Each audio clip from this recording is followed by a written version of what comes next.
universe. And we are live here today at Coach's Pub. And, if you're in the area, it's in Midtown, Louisiana and Webster.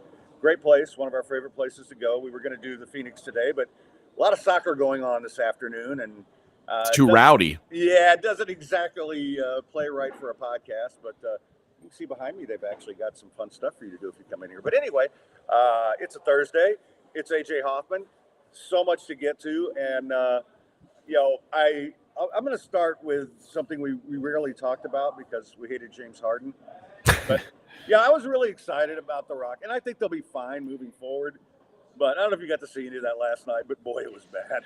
Yeah, when we did our pod this morning, I was talking to Mackenzie, who is like our NBA guy, and I was talking about the game with the Sixers tonight, and it's their first game going to the Bucks, and I was talking about how much do you think the distraction of James Harden, will he be there or will he won't, is going to be an issue, and he said he's not going to be there. He showed up with his bag and was like, he's been gone, and he just showed up and said, hey, let's go to Milwaukee, and the guys who were in charge of it were like, no, you're not going to Milwaukee with us. And Mackenzie was saying it may cause some drama because I'm sure Joel Embiid wanted him to come to Milwaukee. But management is they're fed up with his act. And it looks like, I don't know what the long-term solution is with this. Like, it's not surprising to me at all. I know it's not surprising to you that James Harden is a giant pain in the ass. It is surprising that somehow he thinks Daryl Morey is against him. Literally the guy who, loved James Harden more than his kids. Like, he was the big, when everybody in the world was out on James Harden, Daryl Morey was like, this is my guy. This guy's and I think he believed it when he said, this is the best player in the world. I think it's crazy, but I think Daryl Morey believed it. That's how much I think Daryl Morey loved James Harden. So the fact that it's gotten to this is insane, but because it's James Harden, it's not unbelievable. Well, do you think he showed up like 60 pounds overweight? Because I'm sure he hasn't been in camp for 2 weeks. Yeah, I'm sure he showed up fat. Like, that's what he does. Yeah. But what are you going to do? Take this guy who hasn't been practicing with you and just say, yeah, you didn't tell us why you've been gone, but yeah, come on, let's go. It's clown behavior. Again, it's not surprising behavior, but it's clown behavior by a clown. So let's not be shocked at this. Yeah, I'm definitely not. I want to welcome in some of our old friends. Chucky D's in the house. What up, Chuck? Flip's in the house. Joel's in the house. B. Hannon's in the house. Guys, thanks for joining us. We're going to have a fun show today. A lot of gambling talk. I'm actually going to get AJ's advice on our survivor pool. Because we got 3 teams we're looking at. And we'll get to that in a little bit. But before we get on to college football, which, I love more than anything on the planet, including my dog, the retirement today of Dusty Baker, I don't think it's any surprise. No. And, I thought he'd retire last year after he won it. But, guy's going to be a Hall of Famer. Yeah, and there's people who will say, oh, he's not that good. I mean, listen, the results don't lie. He's one of the all-time wins leaders. This guy, the fact that he brought the Astros back from where everybody was trying to bury them and continued that run, I think is wildly impressive. Yeah, there's not much to say. I think what you can say is you don't hire a 70-something-year-old guy because you want him to be like on the cutting edge of analytics. We agree with that. So like all the lineup complaints and things like that, it's warranted. I remember when they brought up at the end of the game, they let John Singleton hit with the bases loaded instead of pinch hitting with Yiner or McCormick. And I was like, why? Like, that's a crazy move. Those guys are both better hitters. And like, I don't expect them to always make the right on-field calls. But what I do think is everybody in that clubhouse loved and respected him. They wanted to play for him. And I think that's an underrated thing. Like, it's nice to have a manager that everybody believes in and wants to be out there playing for. Yeah. And I'll just say this. And one of the things that drives me nuts about Astros Twitter is everybody wants everything to be perfect. They think their team's supposed to be perfect every game. Our 9-hitter can't hit. Yeah. Well, yeah. That's baseball. Our catcher's not a good hitter. Yeah. Catchers usually aren't good hitters. Like, unless you're paying them $30 million a year, your catcher's usually not a good hitter. You're right. Astros fan, like they were so spoiled by that 2017 team where it was just it was loaded top to bottom that the Astros thought that they should always be the 2002 Yankees. And it's hard to have a lineup where everybody rakes, and especially when you don't have an unlimited budget, it just doesn't work out that way. So when I can't believe we let Springer walk. Can't believe we let Correa walk. Like Garrett Cole walks. Well, yeah, you can't keep everybody, and you don't always like you don't want to be the team that has to build the minor league system the way they did before when they got Correa and Bregman, and they were the worst team in the league for 5 years. You don't want to go back to that. So you have to keep what you can and organically build around it. You're not always going to be a monster team, and Astros fan does seem to have a problem accepting that. I would say more so than most, and I think they don't realize just how incredible this run has been. That's crazy. And when you look at it, and while the Dodgers suck in the playoffs, they're one of the few teams that's there every year. The Braves have built something that's going to last for a while. I think the Orioles are on the verge of that. Yeah, the Rays are consistently solid. Yeah, they've never been able to jump up and win it, and the Astros did twice, and I think that's something that people should be happy about. And while I'm talking about that, since they didn't win this year, you know what you should do? Go to Triumph Books and get a copy of Next Level, which is last year's championship. And there's a few left. And this might be the last one. We don't know. And as much as that website's gone, this book will last you forever. So that was just a quick plug. But real quickly, I think this is common in all sports where people don't realize that Patrick Mahomes threw an interception. Yeah, he's the best in the league. He's going to throw an interception. This happens, and people just overreact to it, and it drives me nuts, especially on Twitter. And but I do think Astros fan is kind of next level with that. See what I did, and needs to get used to the fact that it's not always going to be like that. I think they'll be really good again next year. I think they're bringing back, most of the core. They need to add a couple things, but I think they'll be fantastic. Real quick, your thoughts on the World Series, which I think might be the lowest rated we've ever seen. It's going to be up there amongst them. You've got two teams that don't have any outside interest outside of their markets. And you don't have the Astros, who people are going to watch just because they want them to lose. Right. So, the good thing is you've got two major media markets. Dallas and Phoenix are big cities, but in Dallas, the Rangers are the third most popular team. In Phoenix, I don't even know if anybody cares about sports. So Rangers may actually be fourth up there because the Stars have a big following too. You're right. As do the Mavericks. So you're right. Yeah. So I don't know. I think you're right when you say it's going to be the lowest rated one in a while. Lowest non-COVID one. I know 2020 was like abnormally low. But I just think in general it's going to be pretty rough because there's not a national brand team and there's not a traditional power, So I think it's going to be casuals are going to be way out on this.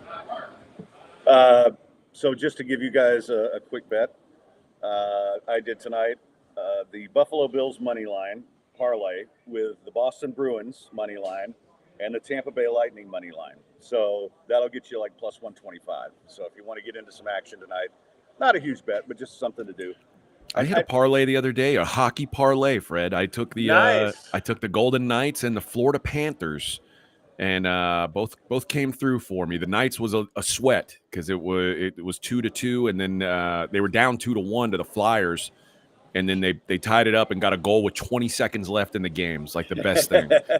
So Golden Knights are unbeaten so far. I mean, they're off to a killing great it, start. man. They're so fun, and it's like it's probably. I mean, I get it now. I get why people out here are so drawn to them because like it's like the atmosphere is great. It's Vegas's team. It's wild that you mentioned the Stars in Dallas maybe being more popular than the Rangers, which. In some towns, a hockey team being more popular than the baseball team isn't crazy, but for the hockey team to be more popular than the NFL team, imagine the Stars were more popular in Dallas than the Cowboys. Yeah, like that would never happen. No, but that's the case here. There's an NFL team in this city, and people still love the Knights more than anything. And it's the whole city loves that team, man. It's fun, and I've found myself being sucked into the fandom. Well, when we first started going out there, when they were an expansion franchise, it's just being in the area, the MGM. Yep. Everybody was in Knights gear. That's all they were talking about. They loved them from the beginning, and I think the first love is always important. But I'm glad to see it. One of these days, I hope my Leafs win another Stanley Cup before I die, which I'd say is about 2%. But I love seeing the Knights win last year, and I love seeing what they're doing because they have fun. The fans have fun, and it's a great experience to go to a game, as you well know. Maybe you need to get tickets to a Maple Leafs game out here, and we'll go hit one up. Yeah, I was looking at the schedule, and actually, I wanted to go to Dallas tonight because the Leafs are in Dallas, but you'd rather hang out with me. Yeah, I'll double check again because I think it fits when I can get out there. I got to get a couple things done first, and once I do, it'll all be good. I also have to tell you about the Phoenix on Westheimer. I'm not there today because I got soccer, and it's wild, man. If you haven't been there for soccer, this is all Champions League early rounds, but go on a Saturday for Premier League. It's crazy, and people love it. Yesterday, they have all these teams that you might not know about, like Celtic. Well, they got a huge Celtic fan base. I know about the Celtics. Yeah. Well, no, this is not the Larry Bird Celtics. But they do have. If you like Celtic, you go there, or even if you don't, you'll be entertained by all the green and white horizontal shirts. And for some people, they probably shouldn't wear horizontal. But go check them out. They actually drew yesterday, and there was a big crowd there for that. And they've got great food. They've got great service. They do all kinds of things in the community. And Vu and his staff are fantastic. So please go check out the Phoenix on Westheimer. All right, man, let's get to some college football. And before we get to this week, your thoughts on the end of the UH-UT game? Because I'll tell you mine real quick. That was a first down. It should have been reviewed. But it didn't mean UH was going to win. I don't even know if they would have scored. They had 2 chances from 1 inch and couldn't get a first down. There's no doubt Texas got away with one there. And the fact that, and this, I'll talk about this later when we talk about the NFL, the fact that in 2023, we are leaving these games that matter, like it's for every, for UH, whatever. They're probably trying to get bowl eligible. I get it. Texas, we're deciding if they're going to be in the college football playoff or not. NFL games, we know pretty much every game matters. But the fact that in 2023, we still have to count on a 60-year-old man who's seeing the play from the sideline to raise his hand and say, that's exactly where the ball is, and then walk out on the field and say, it goes right here. How does he, there's no way that you're going to be accurate with that. Look what happened in the Pittsburgh Steelers game, the Rams and Steelers. That was just as bad, if not worse. It was so blatantly obvious that he didn't make the line to gain, and that decided the game. The game was over at that point. When UH didn't get that first down, the game was over. I think that any fourth down play, like a fourth down conversion attempt, should be treated like a turnover play and automatically reviewed because it's technically a turnover. It's the difference between one team having the ball and the other. You have to get those situations right. So if they say fourth down, he got it, and it's close, you should check. Fourth down, he didn't get it, it's close, you should check. I'm making a real push for that, for fourth downs to be treated like fumbles and say, hey, or interceptions, did it touch the ground or not? Was his knee down on that fumble? A fourth down failure or success is a turnover. It's a turnover situation. You have to be sure. No, I agree. In this case, though, it could have been reviewed. It could have been. It should have been. It should have been reviewed. And even Tim Brando, who's 400 years old, was saying it. And, I'm looking at it going, that's a first down. That's he's got it by more than a half a yard even. And when they didn't review it, I'm like, what the hell? No, yeah, it's all right. You still got 2 downs. You should be able to get a first down here. But the reality is that changes the play calling. It changes everything. And again, I've seen enough of UH in late game close situations to know they weren't going to win that football game. But with Ewers out and I think they should have at least been given the down that they earned, and then let it play out from there. I mean, it's like I felt bad for UH, but then I thought they stole one the week before. The world tends to even itself out. Like you won a game you shouldn't have won. You lost a game you might not should have lost. So it tends to work itself out. But we've got to find a way to get this right. We are so archaic about some of this stuff. I don't understand it. We have the technology, like for the NFL, for their advanced analytics stats and next gen stats. There's chips inside the football. Yeah, they know exactly where the football is at any given moment on the field. Why can't that be used to decide what's a first down and what's not? Why can't we use those chips to say, "Yep, it got there," or "Nope, didn't make it"? Like the technology's there. They're just slow to go to it. I don't understand it. College, I guess it would be a little different, but you know what? Make it happen. Well, obviously, if you're having like a Division II game, you can't have the same kind of technology probably that you. There's a lot of money in Texas football games and UH football games. There's a lot of money attached to that. Let's put it to use. Agreed. A game I was completely wrong about: Ohio State and Penn State. Penn State just could not score, and I thought they had a good enough offense this year, and I still think Ohio State's a fraud, but they did prove me wrong for 1 week.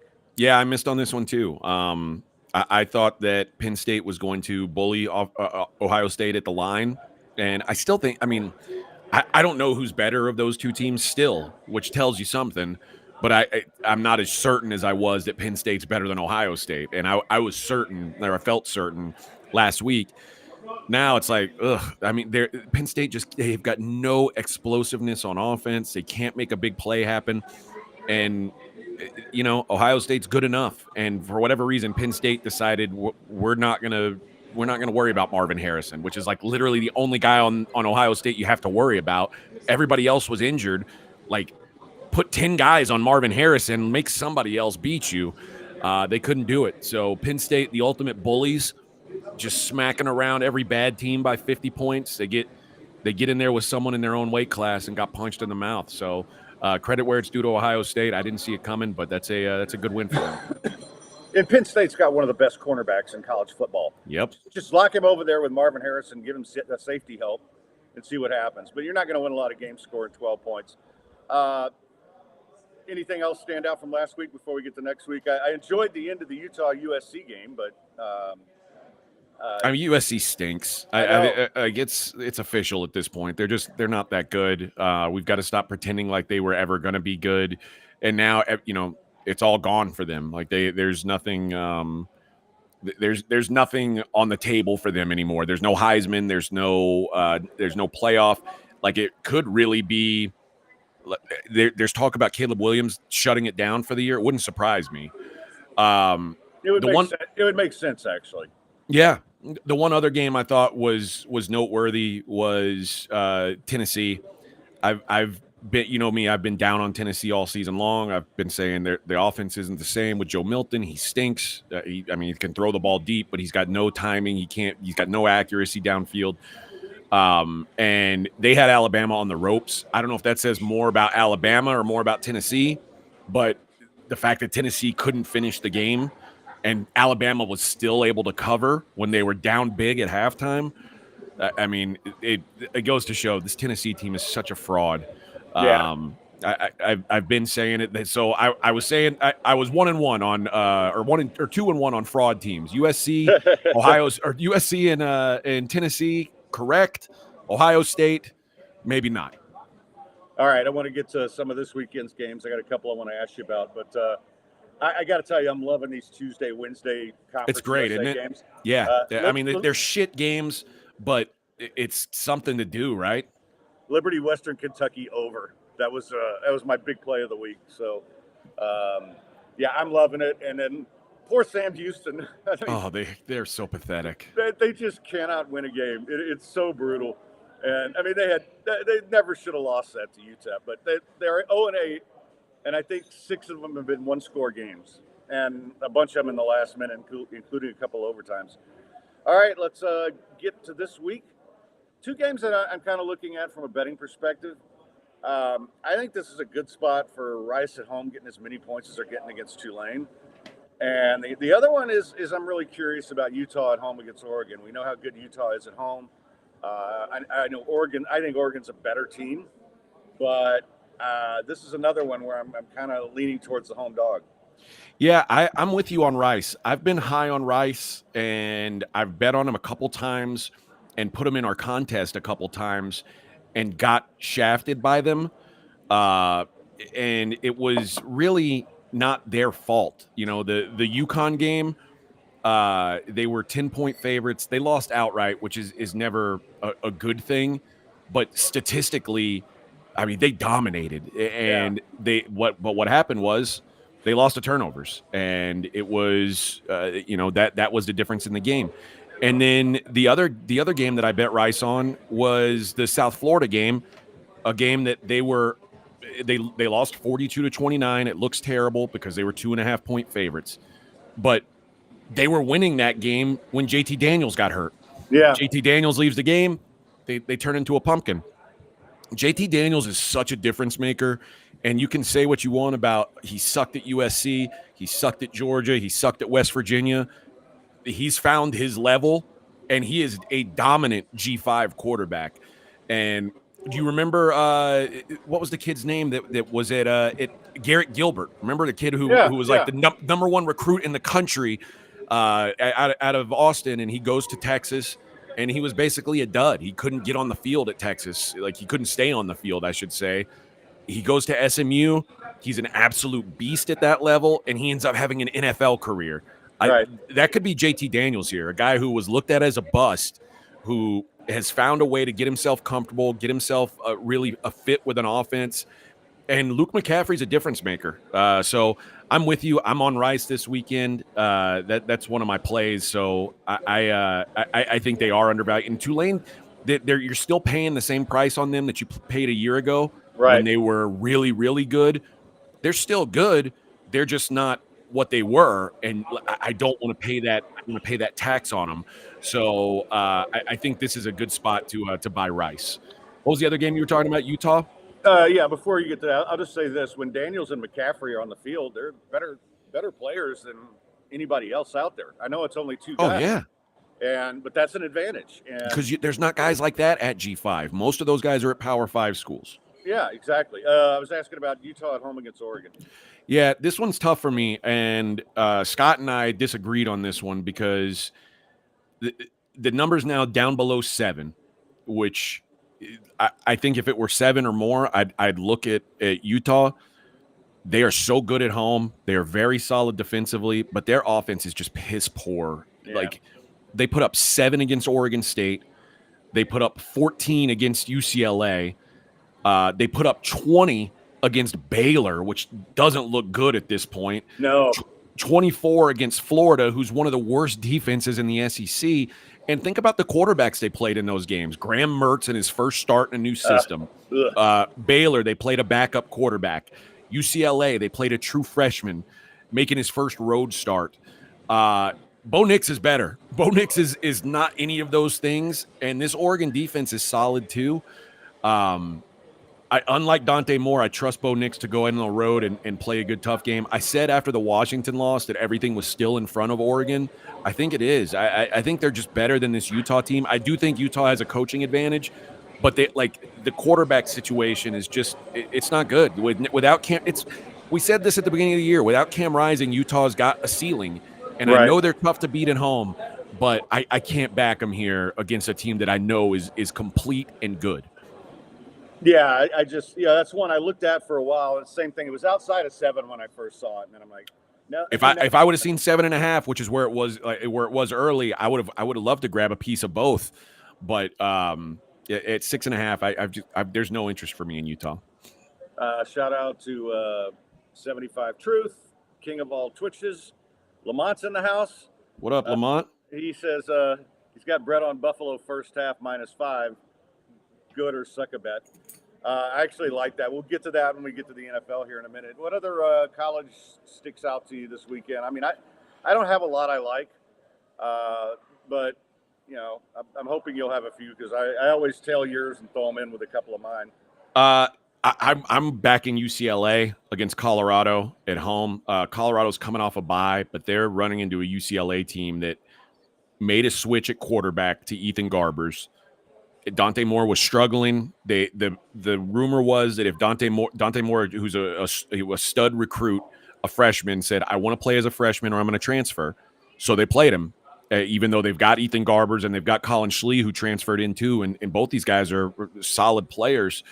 So they kept playing Dante Moore, and he kept struggling. And last week they were like, "All right, dude, if you're going to leave, fine." But Garbers played. They were fantastic. And Colorado's offense, I know everybody says, "Oh, they can't play defense, and they can't. They can't play defense. But their offense, they've had 2 Pac-12 games at home, 2 on the road. At home, 42 points per game they're scoring. On the road, 15 points per game. And it's not like UCLA is some real tough road trip or anything, but UCLA is one of the best defenses in the Pac-12. I think this is going to look a little bit like the Oregon-Colorado game, where we looked at Colorado and we were like, we really took this team seriously? Really? These guys? I don't think they're a serious team, and I think UCLA could really get some margin on them. The Duke game is so fascinating to me. I love this Duke team. It sucks not knowing about Riley Leonard. I've got a feeling he's going to play. He was begging to get back in the game last week, and had he been able to stay in that game, I think they beat Florida State. I mean, they had a fourth quarter lead. You can look at the final and say, "Oh, well, they got blown out." They didn't.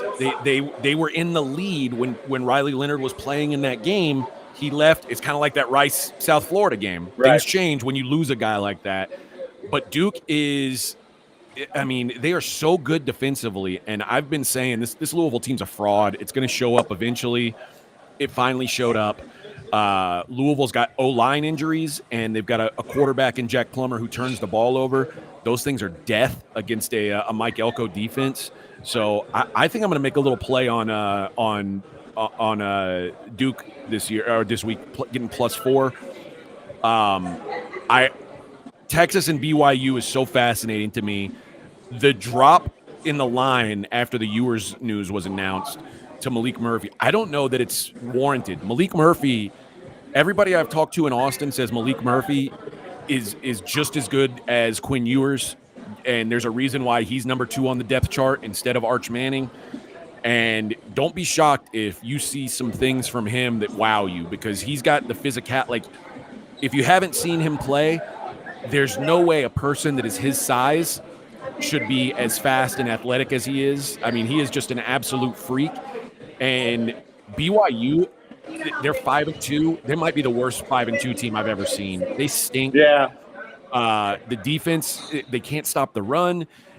This should be a bounce back spot for the Horns. I'm going to wait and see if it dips any further. But if it's still in this range on Saturday, I'm probably going to take a swipe at them. My best bet this week, though, Fred, I'll give you that real quick, and then I'll let you get to the NFL, is not a top 25 game. Army -9.5 hosting UMass. This is like a trash can dumpster game. But Bryson Daly. My kind of game. Bryson Daly, who's the starting QB for Army, probably could have gone against LSU. Army held them out. It was the second straight week Army put up 0 points. They've got a backup named Champ Harris, a true freshman, completely unable to move the ball for the 6 quarters he played. Could be because he was playing against Troy and LSU, who are 2 of the more talented defenses Army will see. Try not to laugh at LSU being a talented defense, but relative to what Army normally sees, they are. Or it could be just because he's a true freshman and he's not ready to run that offense. Either way, I think Daly getting back is a huge boost. Army's played UMass 3 times since 2019. They're 3-0 in those games. Combined score is 140-31. UMass cannot stop the triple option. UMass, they've not been competitive against anyone except the worst teams in the country this year. Army is not that. So I think that Army has a chance to put up some margin here. And they're fighting for bowl eligibility. You know, our Army needs to get this win to have a chance to be bowl eligible. I expect a big showing from them. Yeah, and I'll just say, the don't laugh about LSU's defense. I think LSU's defense has improved quite a bit. And I know it's a different level, but I think it goes back to the second half of the Missouri game. And I talked about this a lot on Monday, when they finally got a sack. They got a pick six, and it looked like the lights started coming on for the LSU defense. The players are there. They've got NFL guys on that defense. So they should be better. They shouldn't be as crappy as they've been. So, I think you're right. All right. I have to tell you a little bit about Lanham Industries. And, guys, if you have a place on Lake Livingston or you're going to get a place on Lake Livingston, these are the guys to go to. They do a fantastic job, and they do everything for you. They'll help you find a home. They'll provide quality service for it, even if it's just a weekend home or if you want to live out there. They also take care of everything. They do cleaning, lawn care, laundry, maintenance, inventory management, property management. All that's available. Veteran owned and operated, highly trained and dedicated crew, and consistent 5-star rating from guests and owners. You can get them at 936-581-6166 or go online to lanhamindustries.com.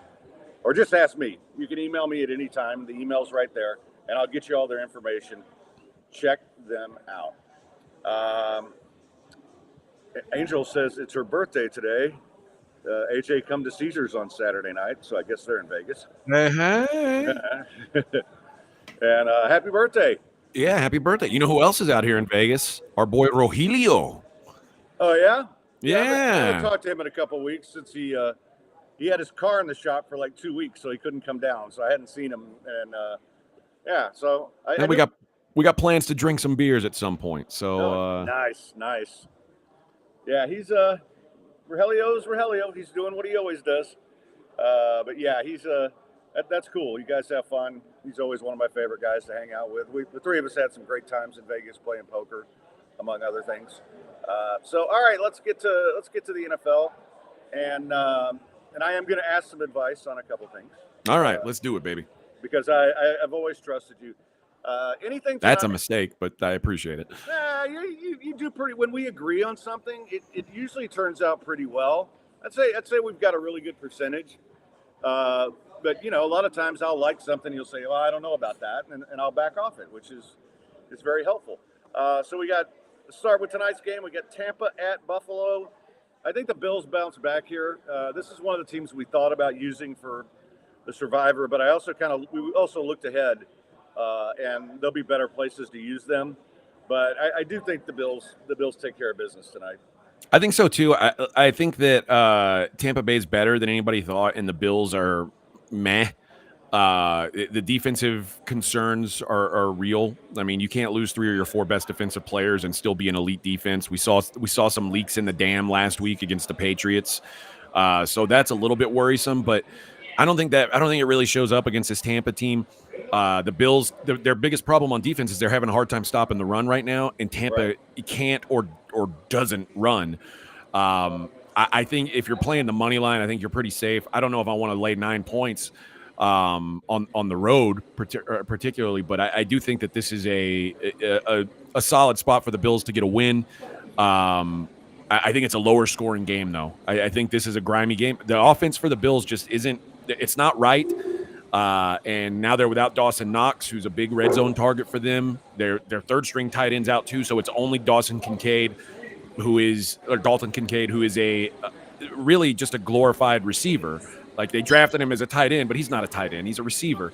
So they don't really have a tight end. I expect them to be in some sort of modified spread offense because they're not really in a position to run any kind of heavy personnel tonight. But I think that just having to change up your offense isn't ideal. So I think this is a bit of a grind. Yeah, I tend to agree. I'm also worried about Josh Allen, how healthy he is. It looks like I'm with you. Ed Oliver may not play tonight. I mean, there's some issues there, but I like him in my little money line parlay that I did. Okay, so we go to Sunday, where we have the Rams at Dallas. Dallas coming off the bye, and Rams coming off a pretty weak effort last week, which is I think I'm just going to throw that out, but I still think Dallas off the bye here is probably probably going to be okay. So here's where I'm at on this game. I thought the Rams got a raw deal last week against the Steelers. They did. That said, you shouldn't have let the Steelers be in that position. Kenny Pickett was hitting explosive plays. I don't know how. He stinks, but he was hitting explosive. This Rams defense is tired. And you saw in the second half, Kenny Pickett started to explode on him. Dallas rested, coming off a bye, playing against a tired defense. They're going to be able to move the ball. Stafford was under a lot of pressure last week. He's the 4th highest graded quarterback in the league when he's clean, 23rd highest graded quarterback when he's under pressure. Cowboys put pressure on you. So I'm not sure where the Rams, like I could see the Rams getting some offense because the Cowboys secondary isn't what it was, but I know the Cowboys are going to get some offense. So I played a team total over 26.5 on Dallas. Oh, I like that. Yeah, I agree with all that. I think the thing about the Rams, that had to be a little disheartening, but I mean, Pickett is not good. I mean, no. This guy made them look bad. And, yep. And I worry about that secondary quite a bit as well. All right, so move on to Minnesota at Green Bay, which I have to admit, you're going to have to give me a reason to be interested in this game. Yeah, I wanted to play Minnesota here, but the truth is if you play Minnesota after they just beat the 49ers and you play you fade the Packers after they just lost to the Broncos, you're buying high on the Vikings and selling at the low point on the Packers. Right.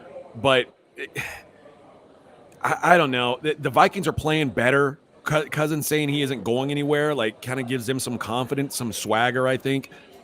If they win this game, they're now 4-4, and all the concern at the beginning of the year about, they're not a playoff team, they're 4-4 with their future schedule has Broncos, Bears, Raiders, Packers, Saints, Falcons. There's no reason they can't be a playoff team if they win this game. I think Minnesota's better. I'd like to see some sort of running offense from them. They traded for Dalvin Cook, and they still keep running Alexander Mattison out there, even though he is like a 1940s running back where he just runs straight into the pile and falls down. He's got no moves. He's got no wiggle, nothing. He sucks. But I want to buy Minnesota here, but I don't think I'm going to end up being involved. I certainly don't want the Packers. I think the Packers are one of the worst teams in the league. I know they're called the Packers, so people don't like to think that, but Jordan Love's not it. He stinks. And I think we're starting to see the warts on this team. They're not good enough around him to make up for not having a good quarterback. The Atlanta-Tennessee game, interesting to me because Tennessee's going to be trotting out Malik Willis. Will Levis, apparently. And Will Levis, who I think is an absolute disaster. It's just hard for me to trust Atlanta's quarterback on the road. I'd like to unload on him here, but 3-point road dog, I don't know. Yeah, road dogs last week, the home favorites were 6-0 ATS, 5-1 straight up, and the one straight up loser was the Colts, who got shafted by the referees and should have beat the Browns outright. So I'm not going to play the Falcons here. I will say this though, Tennessee looks like they're quitting. I mean, the fact that they're playing these quarterbacks, and I know Tannehill's injured, but they just traded Kevin Byard, who's probably their second best defensive player, for a bag of magic beans to the Eagles. You don't do that if you're trying to win this season. They're in last place in one of the worst divisions. They know next year is going to be a reset on quarterback with Tannehill gone and the off the books. That changes everything for them. So I think the Titans are looking at this as, hey, we didn't start hot. We don't really have a chance to compete this year. Let's start looking to the future. And I think that's what they do here. Yeah, and I'm curious to see what happens at the trade deadline because I bet Derrick Henry is on the market. It wouldn't shock me. Think about it. The way they melted at the end of last season and the start of this season, they are 3-13 in their last 16 games. They're pathetic. All right, we go to New Orleans and the aforementioned Colts in Indy. I keep waiting for New Orleans to kind of turn it on and be better than what they are, but I'm just not seeing any signs of it right now. I mean, you would think with Kamara back at some point they'd be a better football team, but it could be because they have a shitty coach. Yeah. He's like the worst ATS coach in the history of the NFL, and the Saints play. So last week we saw the Colts offense against the Browns, and nobody had moved the ball on the Browns. But the Browns are a man-to-man team, almost exclusive man-to-man. And last week, Cleveland, it worked. Steichen, Minshew, these guys do better against man coverage than zone. If you look at PFF, the Colts have 3 of the top 50 wide receivers in the league against man. Their best wide receiver against zone comes in at 63. The Saints play more man coverage than anyone in the league. So I think the Colts can move the ball against the Saints D that has looked solid so far.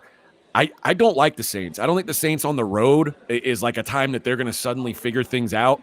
And I think the Colts have a big coaching advantage because I really think the Saints have like one of the 3 dumbest coaches in the NFL. So I like the Colts here. New England at Miami. This one, I didn't see that coming from New England last week, but Miami is kind of one of those.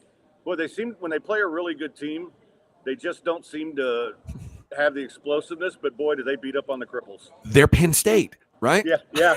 I mean, my question is New England now? Are they Indiana? Like, are they Rutgers? What I saw out of the Patriots last week was their offensive line is finally healthy. They're starting to get some things together on that side of the ball, and the Dolphins are banged up. Hill's not practicing. They're talking about him maybe being out for a while. That's concerning. Mostert didn't practice. Waddle left the game last week. There's supposed to be 17-mile-an-hour winds in Miami on Sunday, which obviously benefits the Patriots more than it does the Dolphins. The Patriots slowed down the Dolphins back in week 2. Like the Dolphins offense didn't explode on them, but the Patriots are also less healthy on defense than they were in that game. They've lost their 2 best defensive players. So I don't really have a feel for this. I know all I'm saying is when you look at it and you say, oh, Miami -9 against a shitty Patriots team, they'll blow them out. I'd be careful about that because I think the Patriots they're starting to get a little bit better. I don't think they're good, but I think they're better than what they showed early in the season. Yeah, and the Tyreek Hill thing, well, that concerns me personally because that's a key to my fantasy team. But New York and New York, I mean, this is it's not a road game for the Jets at all. So I don't have a great feel for it, but I don't hate the Jets here. I think, although I think Tyrod Taylor has been a little bit better than Daniel Jones for New York. There's no doubt he's been better. And here's the thing about Daniel Jones versus Tyrod Taylor. Daniel Jones makes mistakes. He's a mistake-prone quarterback. He gives you some upside, but he's going to throw the ball away. He's going to fumble. Tyrod Taylor doesn't make those big mistakes. And if you look at the Jets' best games this year, when they beat Buffalo, when they beat Philly, when they almost beat Kansas City, what was the factor in all of those games was they forced turnovers from the quarterbacks. It was Josh Allen's worst turnover game, Mahomes' worst turnover game, Hurts' worst turnover game. I don't think Tyrod Taylor is going to turn the ball over. I think they're going to be very basic, and try and just control the ball. And the Giants' defense has been better. They held the Bills to 14. Last week, they beat the Commanders outright, hold them to 7 points. Now they get to play Zach Wilson. I said this last week. The Giants look really bad, but when you look at their schedule, you understand why. They played Cowboys, Dolphins, Seahawks, 49ers, Bills. They lost a bunch of games they were supposed to lose. And they beat the Cardinals. They beat the Commanders, teams that they're supposed to be better than. I don't know if the Jets or the Giants are supposed to be better than the Jets, but I don't think the Giants should be 2.5 or 2.5 3-point dogs at home. Right. To a team that has Zach Wilson playing quarterback. So I would lean to the Giants here. I think using the Giants in a teaser is a good option, getting them above 7. So that's the way I'd look in this one. All right, Jacksonville at the Steelers. Obviously, the Steelers with the beneficial win last week. I don't know. This is another one. I just don't know what to make of Jacksonville on the road because Pittsburgh just seems like a kind of team that will come up with a couple of big defensive plays, and Trevor Lawrence doesn't react to that very well. Pittsburgh is they're so frustrating because I know they're not good, but they keep winning games, and I don't know what makes them tick. But here's the deal: I think it's smoke and mirrors. But with Jacksonville, I've kept saying they're going to have a letdown spot. They played 2 games in London, won 2 games they were expected to lose, came back, and we said, oh. They're playing the Colts. This is a letdown spot. They beat the shit out of the Colts. Next week, they're going to New Orleans on a short week. Oh, this has got to be the letdown spot. Nope, handle business on the road, beat the Saints. Now they're on extra rest, 10 days rest, and they've got a bye coming up.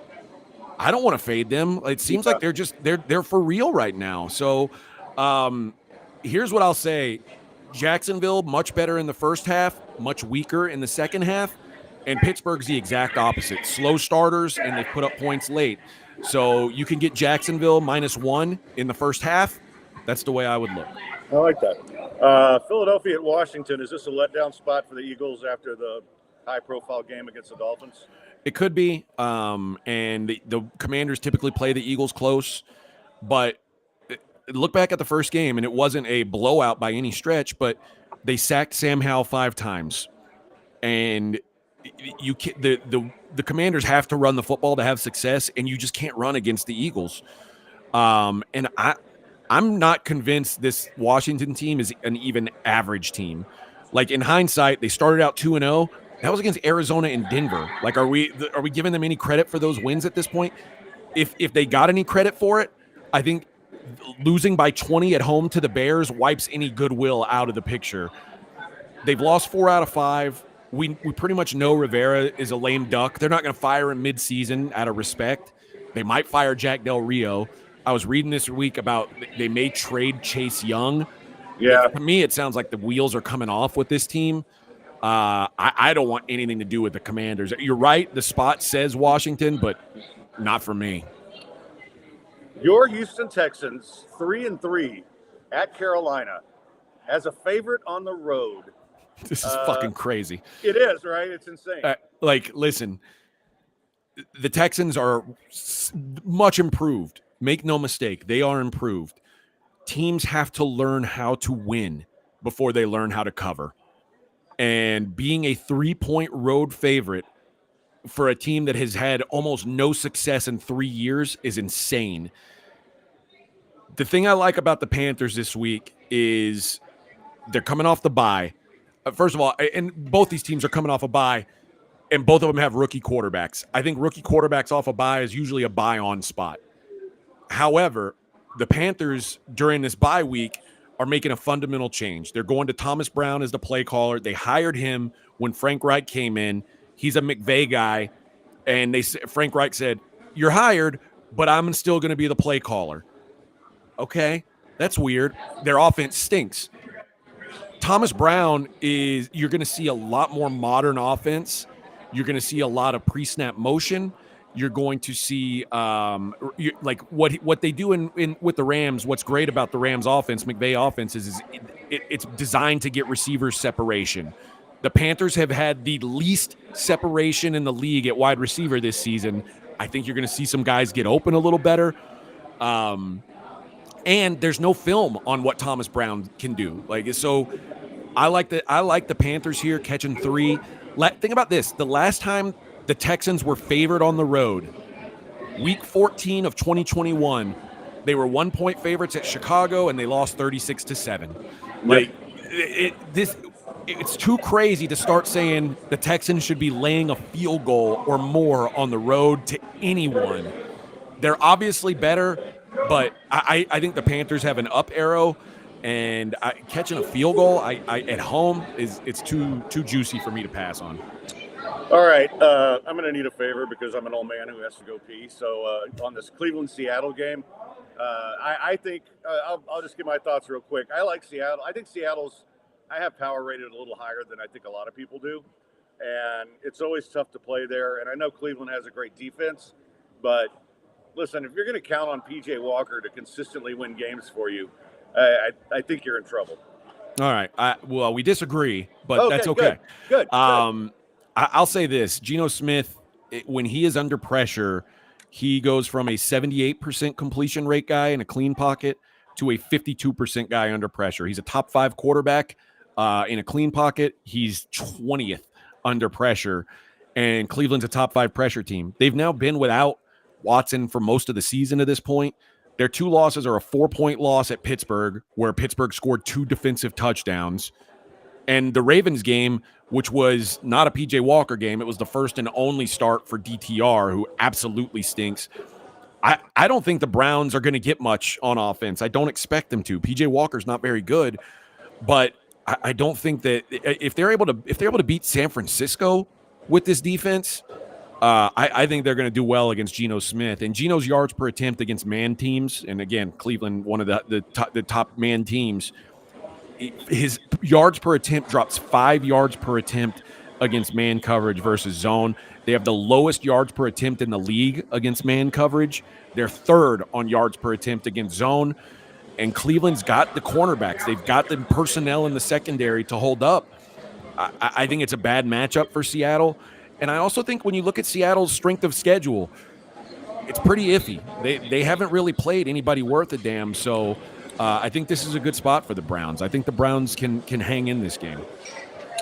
All right. Well, that was fast, Fred. Good job. Okay, so I got here early because we had a lunch meeting over some business opportunities, and I didn't want to drink too much before the show, right? So I only had a couple of actual drinks. You know me, I get in a bar, forget about it. So I only had a couple actual drinks, but I had at least a pitcher and a half of water. So, yeah, and I'm an old man. That happens. Okay, so this is one of the teams we talked about for Survivor, but we're going to save Kansas City for another spot. Kansas City at Denver. Usually, Denver gives them a fight, but this is also kind of the time of year where Kansas City starts to throw in a few clunkers. I don't see it here, but we decided not to go with them. Yeah, I was wanting to play Denver at 8.5. I'm probably going to pass now. The thing that's nice about Kansas City is Mahomes has never lost in his life to the Broncos. I don't think it starts now. But the Broncos, while they're still the worst defense in the league, it's been better the last couple weeks. They held the Chiefs to 19, and it's kind of a bad spot for the Chiefs. They're coming off that win over the Chargers, and their next 2 games are Dolphins and Eagles. I don't know that I'm going to have the balls to play Denver at 7, but I'm not going to play the Chiefs here laying over a touchdown or laying a touchdown. They typically don't cover with margin, and it burned me last week because they did cover with margin finally. The one time I bet the stupid Chargers. But, yeah, I don't trust the Chiefs to run and hide from anyone, but I do think they'll get a win. So Baltimore at Arizona is one of the 3 games we're looking at. I know that I know Arizona played. They were playing competitive football early, but I think that bubble has kind of burst, and I think the Ravens are getting better and better every week. So, one of the things we're looking at is, okay, what other games would we use the Ravens for, and do we want to blow the Ravens right now when we might want to use them later? But I don't see much of a chance that Arizona pulls off the upset here. I don't either. I think the Ravens smashed them. The Cardinals have regressed to what they were supposed to be, which is like the worst team in the league. They're the least talented team in the league. The Dallas game was a fraud, and it changed everybody's opinion on Arizona. And what's happened since that Dallas game is they lost James Conner. Yep. He was averaging, like, you can think of James Conner at whatever you want. I don't think he's great or anything, but he was averaging 5.4 yards per carry. When your quarterback is Josh Dobbs, getting 5.4 yards per carry on first down gives you a chance. If you are 3rd and 4 versus 3rd and 8, it's a world of difference for a guy like him.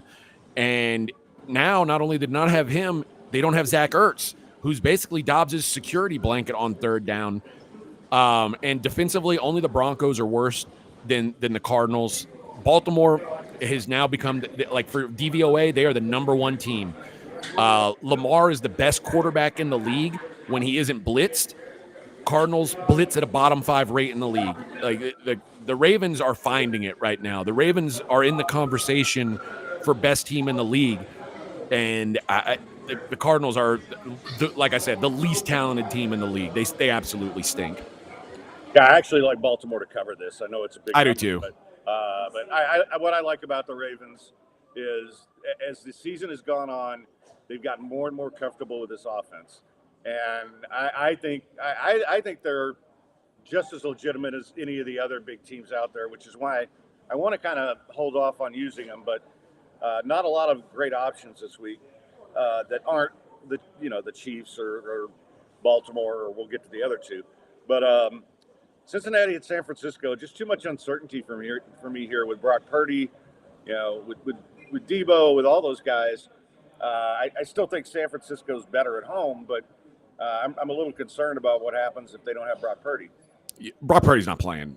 This was my best bet on the pod yesterday. I like the Bengals plus 3.5. No Debo. We know that, which the struggles that Brock Purdy had last week, and the reason why Brock Purdy is such a blitz killer. Like, if you blitz Brock Purdy, you get beat typically because Debo Samuel is the ultimate blitz killing weapon. And you don't have him. You don't have Trent Williams, more than likely. You go against a Bengals team that's 7th in pass rush.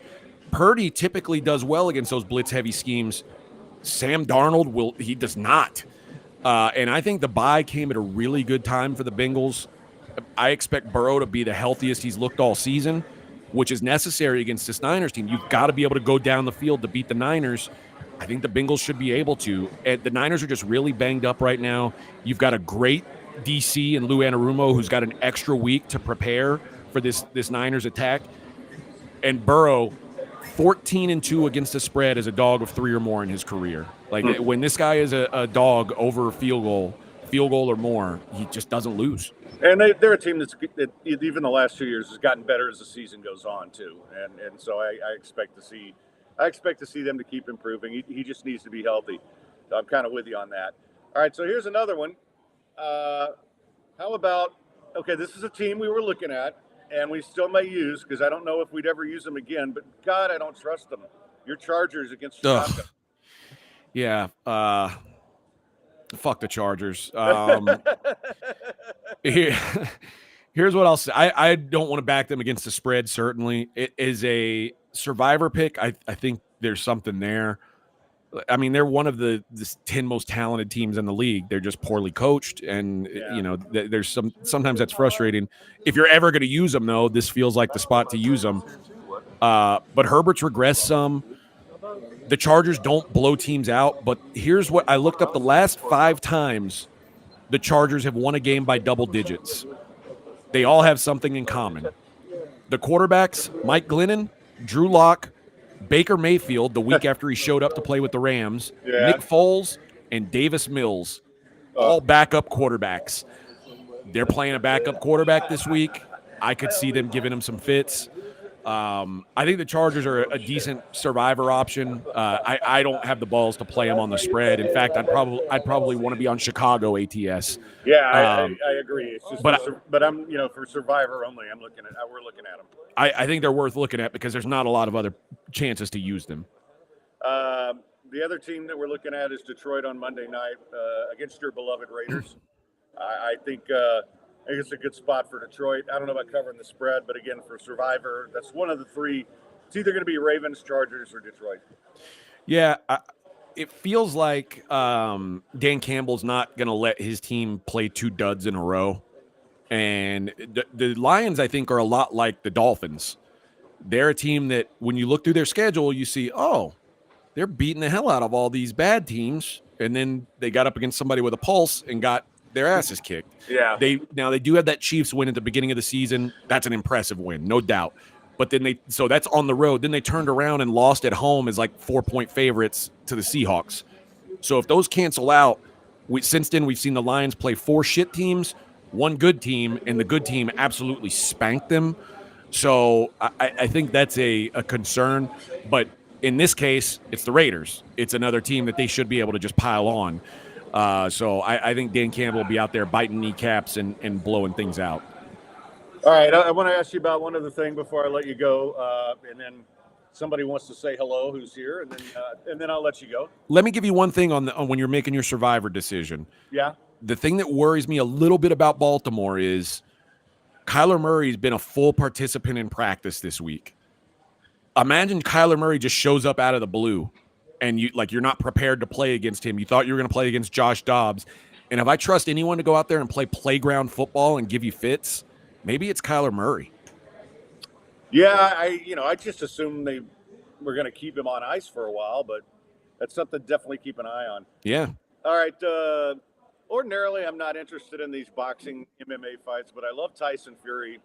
I'm really curious your thoughts on this. I know the only thing, I mean, I think Fury's going to kill him. And I think Ngannou, the one time that he went up, the first time he went up against Derek Lewis and Derek hit him in the, knocked him into the stars, you could just see him almost quit. I think Tyson Fury's going to do the same thing.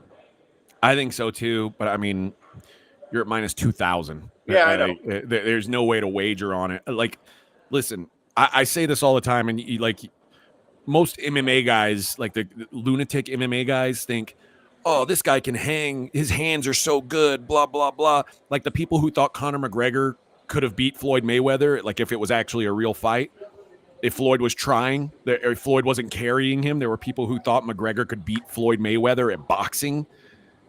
But Tyson Fury has spent his life being a boxer, dedicating himself to this. Francis Ngannou started boxing like a year ago. Yeah. I get you're big and strong. You know who else is big and strong? Deontay Wilder. Yeah. And he was a professional boxer with much experience. And Tyson Fury, he made his corner throw in the towel. Does Ngannou hit any harder than Wilder? I don't know. But I know that Wilder, while he's not a very good technical boxer, is probably a better technical boxer than Ngannou is. I don't know, man. I feel like this is it's going to be a showcase for Tyson Fury. I think what Tyson Fury looked at was, this is a chance for me to make a shit ton of money. Yep. And he's going to do it. And the freaking heavyweight champion of the world isn't going to lose to a debuting boxer. It's an absurd thing to think that could happen. This ain't Jake Paul, man. I mean, no. This guy is a monster. And this isn't Tommy Fury. No. But I'm interested to watch this because I like watching Fury every time he fights. And I do too. And you know what? I like seeing a human being get smashed every now and then. So, all right. Hey, before we let you go, I got somebody here who wants to say hello real quick. You might know him.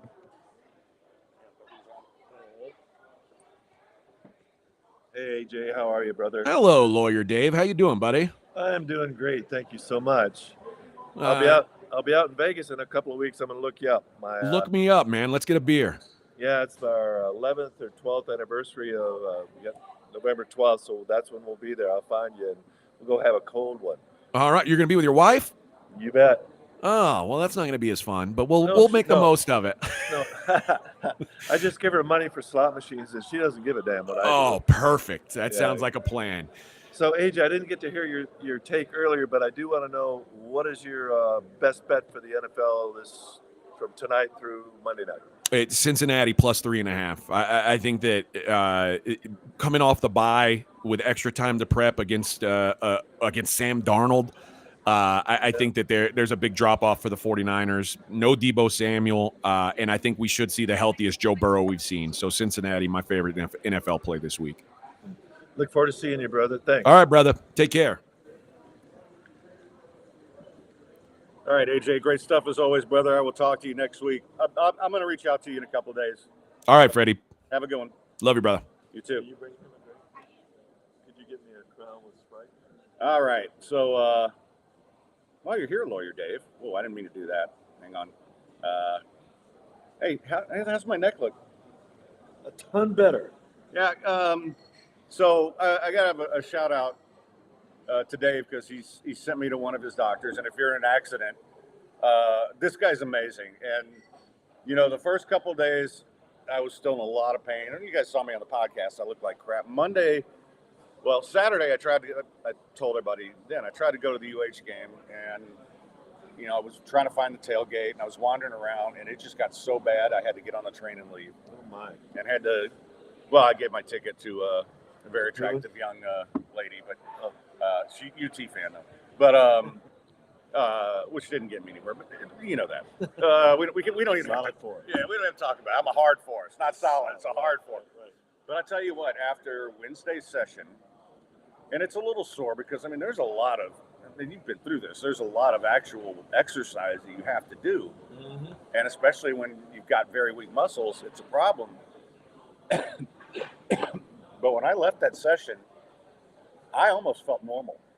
You look great. It's like the best I have felt in months. And everybody's even seen it when I came in here. It's like, man, it's so good to see you not doing like this all the time, which I was doing. And, for sure. and, you know, I can hold my head up. And like I said, it's not quite there, but man, it's so much better. And it's made me feel physically better and mentally better. And I mean, I'll tell you, Monday, I was kind of like, I can't live like this anymore. You know, this is not, you know, I just can't do it.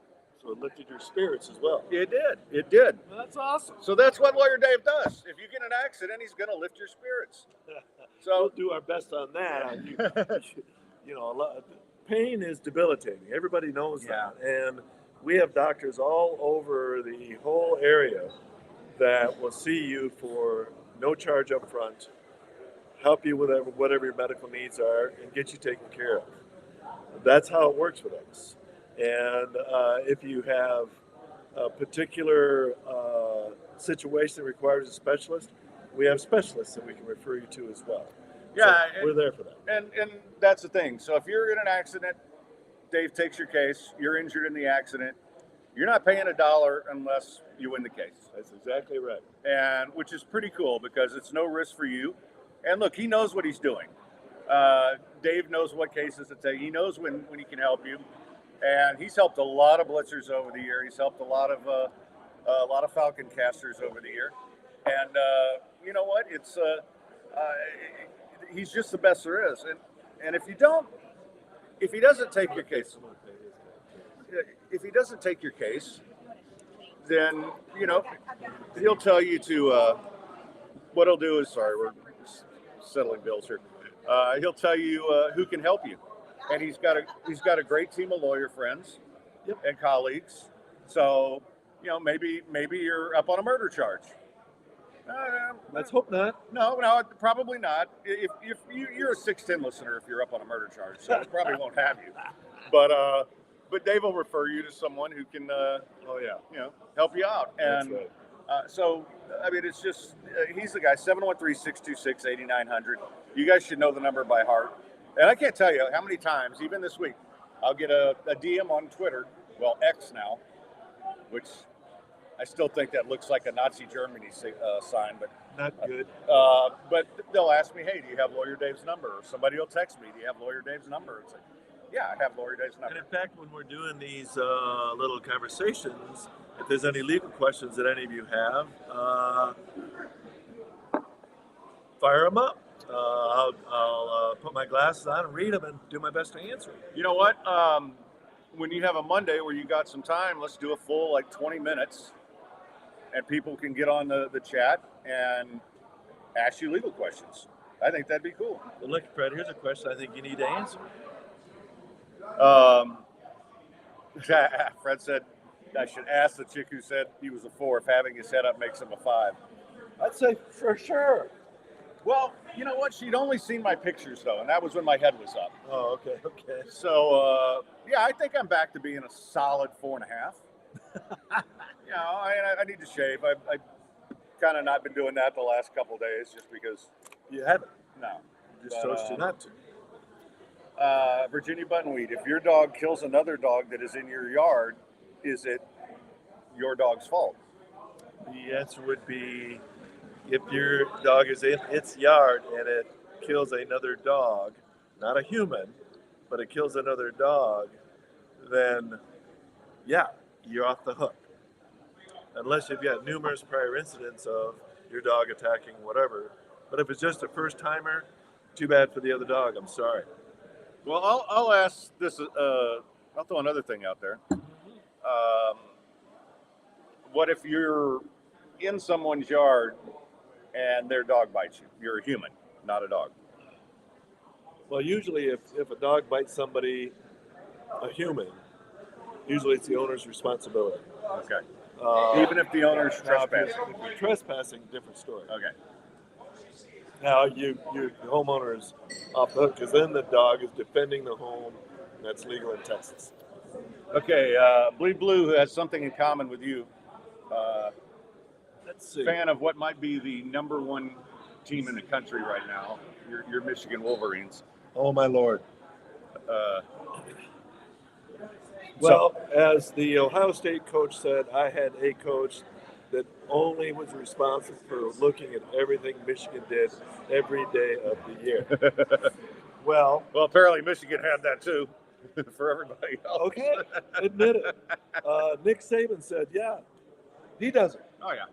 So why is there a big to-do about this? Well, the Ohio State effing losers, little pinhead pencil dicks that they are, posted this complaint with the NCAA because they were afraid of us kicking their ass again this year. I'm really Which glad we will. I'm really glad I quit dating that Ohio State chick out I went out with a couple of months ago. Mm-hmm. I don't think I could have handled that. She wasn't So the one that threw shit at you, was she? no, we're not talking about that one. Oh, okay. I have a landlord. He wants to deduct this from deposit, repainting, and also the fridge water valve, which I didn't use. He says it's leaky. Well, that's cheese whiz to do that. You can dispute it in justice of the peace courts if it's worth your time to fool with it. Otherwise, you just got to eat the loss. One more question, guys. Yeah. Let's get one more good question. And no, I'm not guilty. I just want to make that clear. What? It depends on what they're asking. That's right, because we can't just make a blanket statement, Mr. Trump. Okay, so Pelly Rat, also a great guy. I mean, by the way, all the guys in the Twitch are great dudes, and women. Angel was here earlier. My ex-wife's mother died, and we are both on her will getting the house. Do I have a piece of that property? Ex-wife. That's a very good question. Usually, when you divorce someone, you are removed from their life insurance and anything that you might have been a beneficiary of during the marriage. But that's really a question for a probate lawyer. If the will, in my opinion, and I'm not a probate lawyer, so just take this as minimal advice. If you're named on a will subsequent to the divorce because the ex-mother-in-law still loves you, you're good. That would be my opinion, but better asked of a probate lawyer. Yeah, and not that I have any experience with this, but just make sure in the divorce decree you weren't taken out of it by the wife. Also true. Yeah. So the next question with regard to getting out of jury duty, don't go. It's a worthwhile experience. It's one of the bedrocks of our foundation in the United States, the right to have a jury. You don't get that in communist China. Yeah, what do you get in communist China? You get that Hong Kong shaft up the hiney. Oh, yeah. Okay, that doesn't Not sound good. fun. Doesn't Not sound good. fun at all. No. But anyway, all right, guys. So Dave and I'll do this again. I mean, especially like I said on the Monday, I always have more time, and I'll just block off more time. But in the interim, if you need a lawyer, yeah, better dial Dave. Better dial Dave. Oh, I don't know what that is, BC. What would you charge me to write a hold harmless agreement? Send me an email. Yeah, you know BC. All right. Well, guys, thanks so much for coming in. I hope you enjoyed AJ. I mean, he had some great info today, and I kind of let him run today. He was just on a tear, and I was kind of looking for information out of him. I'm not gonna lie, but we'll be back on Monday, and actually, I don't know who I'm gonna have yet, but it'll be somebody good, and we'll have a comedian, and hopefully, if Dave's not off doing appeals and stuff, he can. Yeah, Flip says you need to have an Ask Dave segment. I would do that every chance I got. It's just he's busy. I mean, the reason he is out there taking your cases is because, he's out there winning for you, and sometimes he doesn't have time for me. It's okay. So, and Virginia Buttonweed says, Fred, how's the neck? You look better. Thank you for that. No, I mentioned that earlier. Absolutely. His doctor, and shout out to Dr. Mike. Dr. Mike. After Wednesday's session, this is the best I've felt in a long time.